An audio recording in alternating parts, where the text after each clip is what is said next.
Hi, my name is Madeline, and I'm recording this video on behalf of myself, Haley, Angie, Tyson, and Cynthia. So we decided to do a low incidence disability, autism, and we hope that by the end of this presentation we'll be able to clarify any misconceptions and answer any questions that you might have about autism, because we know that in researching this disability, we came to view it as just a difference, and so we hope that you'll be able to view autism as a difference as well. We found this graphic and we think that it's perfect to describe autism. Autism is always unique, totally intelligent, and sometimes mysterious. No two people with autism have the same type of autism.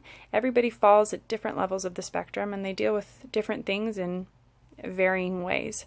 And so we want to help you understand that people with autism are unique, just as unique and complex as you and I. They just struggle with different things than we do. And people with autism are intelligent. They're not mentally incapable. They're not any less smart than you and I. They, again, just struggle with different things. Some people struggle with their motor skills. Others struggle with communication. It really all depends, but that doesn't make them unintelligent. It doesn't make them dumb. In fact, many of them have unique qualities and talents that can't be cultivated without their autism. So it's pretty amazing. And yeah, sometimes people with autism are mysteries to the rest of us, especially if we're not familiar with autism, and sometimes autism as a whole is a mystery. And like I said, we want to help you guys clarify any of the big questions and maybe help you see that people with autism, they're just like you and I.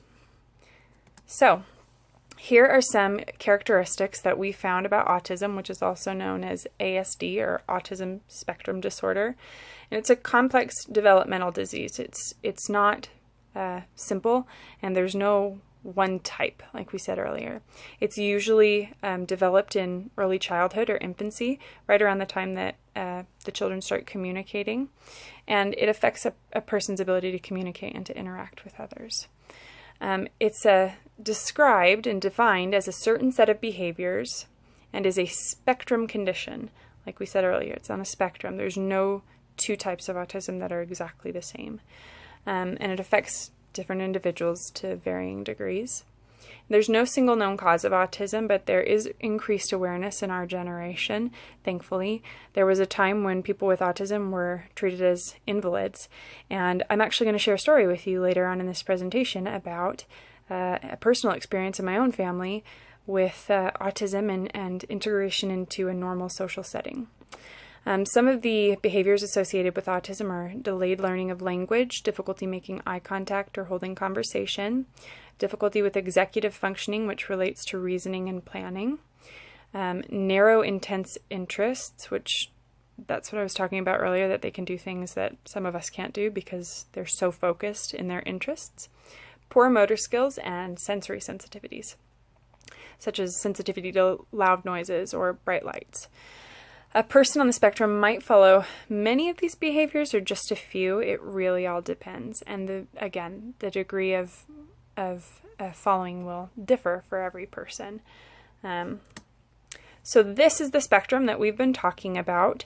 This is a simplified version of the spectrum, so it's by no means the spectrum in its entirety. There is high-functioning autism, and then severe autism. So high-functioning autism, the social skills of the autistic person and the communication skills are adaptable behaviors, and they're able to function without support or intervention. These people with high-functioning autism, they're sometimes hard to spot. We sometimes can't tell that they're different from us until we get into intimate social settings or things like that, and then we might notice differences. But high-functioning autism is very different from autism. People with autism typically need more assistance, more support, and their social and communication skills and repetitive behaviors are obvious to the casual observer. And severe autism, the need and support of the individual is severe.